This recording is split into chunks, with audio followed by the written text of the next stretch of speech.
হয়েছে মা ঠিক? না বৃষ্টি আসবে না।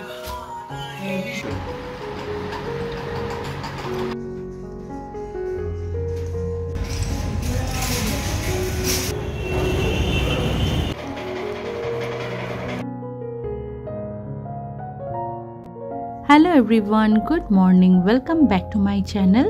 আশা করি তোমরা সবাই খুব ভালো আছো, আমিও ভালো আছি। আমি এখনও সোদপুরেই আছি মায়ের কাছে। তো এখান থেকেই তোমাদেরকে সাথে নিয়ে আজকের ব্লগটা শুরু করছি। স্নান করে এইমাত্রই বেরিয়ে এসেছি। ঘুম থেকে অনেকক্ষণ আগেই উঠে পড়েছি, কিন্তু ওই সকাল থেকে বসে বসে গল্প করে চলেছি। মা অনেকক্ষণ ধরেই বলছিল যে স্নান করে আসলে পরে ওয়াশিং মেশিনটা চালাবে। তো স্নান করে বেরিয়ে জামা কাপড়গুলো দিয়ে আমি ওয়াশিং মেশিনটাকে চালিয়ে দিলাম। কাজকর্ম তো সেরকম কিছু নেই, বসে বসেই গল্প করে চলেছি। ফ্ল্যাটের ব্যালকনিটা বেশ ছোট, জামা কাপড় কাছাকাছির পরে মেলবার সেরকম কোনো ব্যবস্থা নেই। সেই কারণে ওপরে সিলিংয়ে একটা রডের ব্যবস্থা করা আছে, যেখানে সমস্ত জামা কাপড়গুলো মেলা হয়। আজকে তো কাছাকাছির পরে সব কিছু মেলা হবে, আগামীকাল জামা কাপড়গুলো পেরে নিয়ে তারপরে তোমাদেরকে অবশ্যই দেখাবো রডটা। মায়ের তো অনেকক্ষণ আগেই ঠাকুর দেওয়া হয়ে গেছে। সকালবেলা উঠে আজকে আর ফুল পায়নি মা, সে কারণে এমনি ঠাকুর পুজো দিয়েছে। আমন্ড বাদাম ছাড়িয়ে রেখেছিল, তো ঘুম থেকে ওঠার পরে তো অনেকক্ষণ ধরে বসেছিলাম, স্নান টান করে এসে আমন্ড বাদামটা খেলাম। আর মাম্মাম খাচ্ছে গতকালের প্যাকেটে যে নুডলস ছিল সেই নুডলসটা।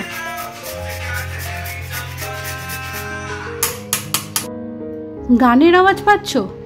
মায়ের ফ্ল্যাটের উল্টো দিকেই একটা মাঠ রয়েছে, ওখানে মনে হয় কিছু অনুষ্ঠান আছে, সে কারণে সকাল থেকেই ওরমভাবে বক্স বাজছে, কখনো বন্ধ হচ্ছে কখনো চলছে। এই এখন আমি রান্নাঘরে জলখাবারটা বানাচ্ছি, এই সময়তে শুনতে পেলাম ওরম গান বাজছে। তো আমি আর সাউন্ডটাকে মিউট করিনি, একদম অরিজিনাল যে সাউন্ডটা আছে ওটাই রেখেছি। তো সকালবেলাতে তো মাম্মা আর মা চাউটা খাবে, গতকালের প্যাকেটের যে এক্সট্রা একটা চাউয়ের প্যাকেট ছিল সেটা।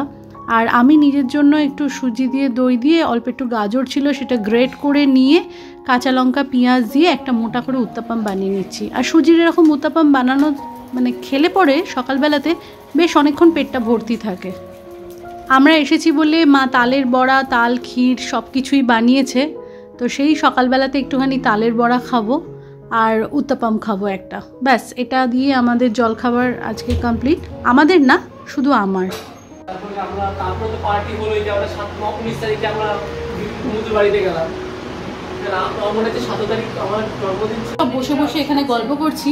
বাড়িতে তো বেশিরভাগ সময়তে একা একাই থাকি, বাবুর কাজে ব্যস্ত, মাম্মাম পড়াশুনো নিয়ে। এইখানে থাকলে পরে সবাই মিলে একসাথে যখন গল্প গুজব করি, সময়টা যে কিভাবে পেরিয়ে যায় বুঝতেও পারি না।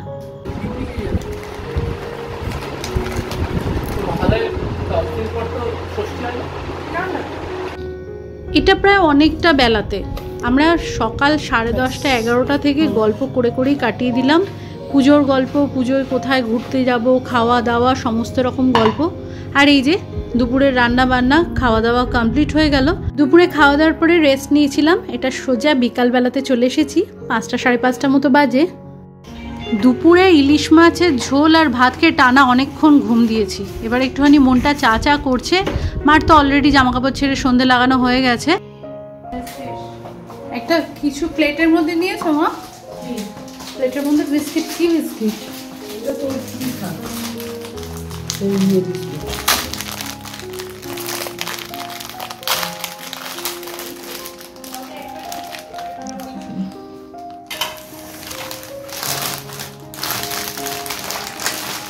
Oats biscuit.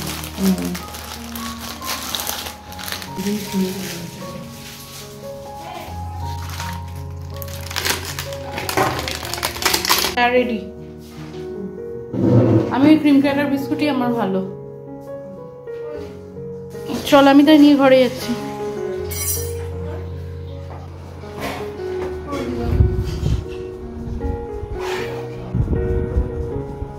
হয়েছে মা ঠিক? এইটাই ফার্স্টে করেছিলাম, সাকসেসফুল। এই বিস্কিটগুলোই ভালো লাগে, নুনটা মিষ্টি বিস্কিট চায়ের সাথে ভালো লাগে। এটা এনেবল করলেও হচ্ছে না, এনেবল করলেও কিছু আসছে না। দেখ আমি করেছি আগে, এগুলো আগে ট্রাই করেছি।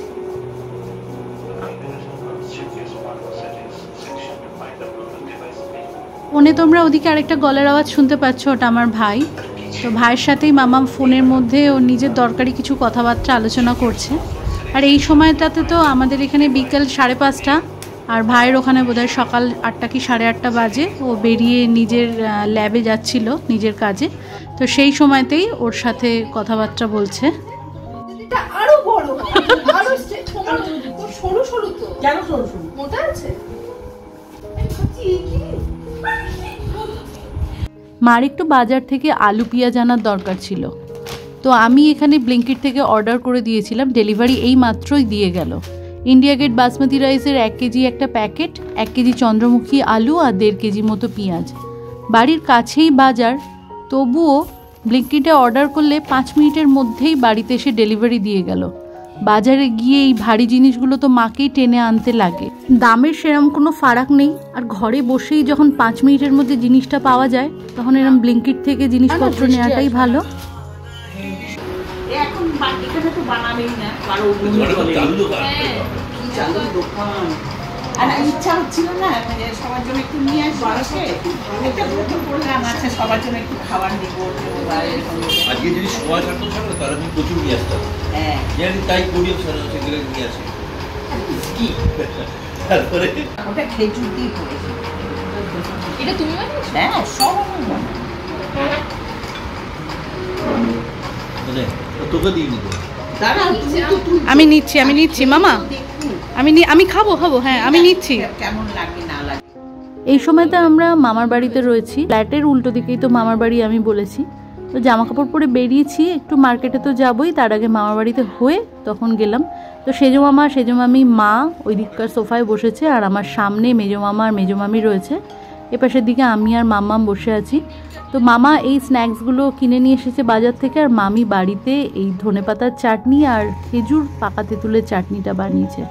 অপূর্ব হয়েছে, এত সুন্দর হয়েছে, আমার এত ভালো লেগেছে। রেসিপিটা অবশ্যই মামির কাছ থেকে নিতে লাগবে। এই সময়তে প্রায় 7:30 মতো বাজে। বিকালবেলাতে চাটা খেয়ে তো মামার বাড়িতে এসেছিলাম। তো তারপরে প্রায় ঘন্টা দেড়েক সবাই মিলে বসে গল্পগুজব করে খাওয়া দাওয়া করে আমি মামা আর মা বেরিয়েছি। মামাবাড়ি থেকে বেরিয়ে সোজা অটো করে আমরা এখন চলে আসছি স্পেন্সারে।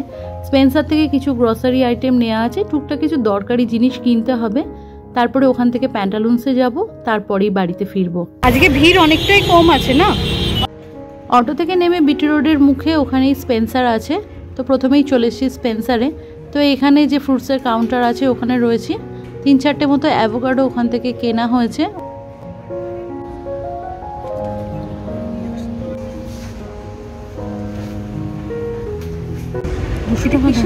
এগুলি মাইক্রোফাইবার ক্লথ, ডাস্টিংয়ের জন্য এটা খুব ভালো।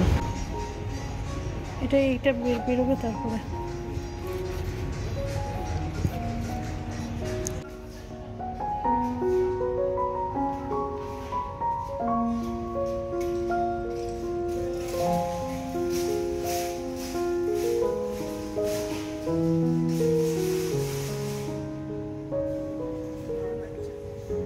অন্যান্য সময়তে স্পেন্সারের বিলিং কাউন্টারগুলোতে এত ভিড় থাকে, একদম লাইন পড়ে যায়। আজকে তুলনামূলকভাবে ভিড়টা অনেকটা কম। আমরা যে রাস্তাঘাটে হেঁটে চলে বেড়াচ্ছিলাম ঠিকই, কিন্তু ভিড়ের ধাক্কাটা রবিবারের দিনকে বেরিয়ে যেটা আমরা পেয়েছি সেটা কিন্তু আজকে নেই। স্পেন্সারের কাজকর্ম সমস্তটা মিটিয়ে আমরা চলে এসেছি এবার প্যান্টালুন্সে। তবে প্যান্টালুন্সে কিছু ভিডিও করতে পারিনি, ওখানে ভিডিও করার নিয়ম নেই। এই যে প্রিল লিকুইড একটা 1.5 লিটারের একটা, এইটা স্পেন্সার থেকে নিয়েছি। কিছু জিনিস গ্রসারি জিনিস যেমন লিপটনের চায়ের প্যাকেট, একটা মাখানার প্যাকেট, এইগুলো সমস্ত স্পেন্সার থেকে কিনেছি। অ্যাভোকাডো কিনেছি 3টে, এটা ওই ব্রেকফাস্টের জন্য। তো অ্যাভোকাডো দিয়ে কিভাবে ব্রেকফাস্টের ওই ব্রেডের স্প্রেডটা বানাই সেই রেসিপিটা আগে তোমাদের সাথে কোনো একটা ব্লগে আমি শেয়ার করেছিলাম। কিছুই না, অ্যাভোকাডোটাকে মাঝখান থেকে কেটে সিড থাকে, সিডটাকে বের করে দিতে হয়। তারপরে ভালো করে ভিতরে যে থাকে অংশটা সেটাকে চামচ দিয়ে বের করে নিয়ে ওর মধ্যে একটুখানি লবণ, পেঁয়াজ কুচি আর লেবুর রস দিয়ে ভালো করে মেখে নিয়ে ব্রেডের ওপরে লাগিয়ে যদি ব্রেকফাস্টে খাওয়া যায়, জিনিসটা খুব টেস্টি তো বটেই, হেলদিও সাথে। তো পাপোশ কিনেছি, এই 2টো পাপোশ নিয়েছি বাথরুমের সামনে পাতার জন্য, আর এই 2টো পাপোশ কিনেছি বেডরুমের জন্য। তো এই পাপোশগুলো কিন্তু ভীষণ সুন্দর। পরে মানে স্লিপ কাটার কোনো ব্যাপার নেই। এমন অনেক পাপোশ থাকে না, এরকম ফার জাতীয় জিনিস যদি থাকে তাহলে স্লিপ কেটে যায়, সেই জিনিসটার কোনো রকম কোনো ভয় নেই। পাপোশগুলো 4টে পাপোশই খুব সুন্দর, সেই জন্য এগুলোর একটুখানি দামটা বেশি নিয়েছে। তবে দেখে মনে হচ্ছে, সেলাই টেলাইগুলো দেখে মনে হচ্ছে ভীষণই টেকসই হবে। ব্যবহার করে দেখি, একটু দামটা বেশি ঠিক কথাই, কিন্তু ভীষণ ইউজেবল। আর এই পাপোশটা কিন্তু এই মাইক্রোফাইবার ক্লথ, যেটা আমি এই যে এটা কিনেছি ঠিক ওই মেটেরিয়ালেরই, সেই জন্য আমার জিনিসটা মনে হচ্ছে একটু টেকসই হবে। এই মাইক্রোফাইবার ক্লথ আমি একটা কিনেছি এই গ্লাভস টাইপের, তাই এটা দিয়ে ওই ডাস্টিং পারপাস ইউজ করার জন্য। আর একটা এরকম ব্যাগ কিনেছি, এই কটনের ব্যাগ, যেগুলো কিন্তু একদম ডেলি ইউজের জন্য ভীষণই ভালো। চেন টেনগুলো খুব শক্ত, আর ভিতরে 2-3টে করে পকেটও রয়েছে। পুরোপুরি কটনের ব্যাগ, আর সেলাই টেলাইগুলো খুব সুন্দর, ভীষণ মজবুত, একটুখানি বড় সাইজের ব্যাগ। ব্যাস এই কটা জিনিস স্পেন্সার থেকে আমরা কিনেছি। আর গেছিলাম প্যান্টালুন্সে, মেয়ের জন্য ড্রেস নিয়েছি, তবে সেটা আজকে আমি আর দেখাচ্ছি না, আর ও যখন পরবে তখনই একেবারে দেখাবো। আমি তো তোমাদেরকে জিনিসগুলো যেগুলো কেনা হয়েছে সেগুলো দেখালাম। মা এখানে রাতের খাবার বানাতে চলে এসেছে। রুটি হচ্ছে, গরম গরম 6টা রুটি খালি হবে। মার এই ডাইনিংয়ের ফ্যানের ওপরের অংশটা খুলে যাওয়াতে ভীষণ জোরে আওয়াজ হচ্ছে, ওটাই আমি আর মা বলাবলি করছিলাম। আমাদের রাতের ডিনার এটা হচ্ছে মিক্স ভেজ, পনির, গাজর, ক্যাপসিকাম, বিনস, ফুলকপি, টমেটো, কড়াইশুঁটি সমস্ত কিছু দিয়ে, আর ফুলকো ফুলকো রুটি।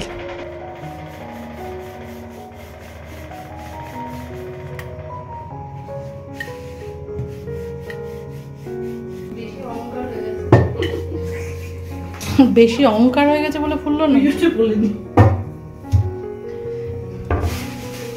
4টে রুটির মধ্যে মার একটা রুটি ফোলেনি, তার মানে রুটিটার বেশি অহংকার হয়ে গেছে, তাই ফোলেনি।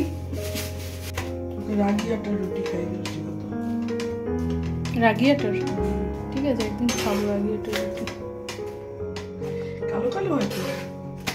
ডিনারের জন্য 6টা রুটি হলো, তার মধ্যে একটা রুটি ফোলেনি, তাই মাম্মা ওই নিয়ে মার সাথে দুষ্টুমি করছিল।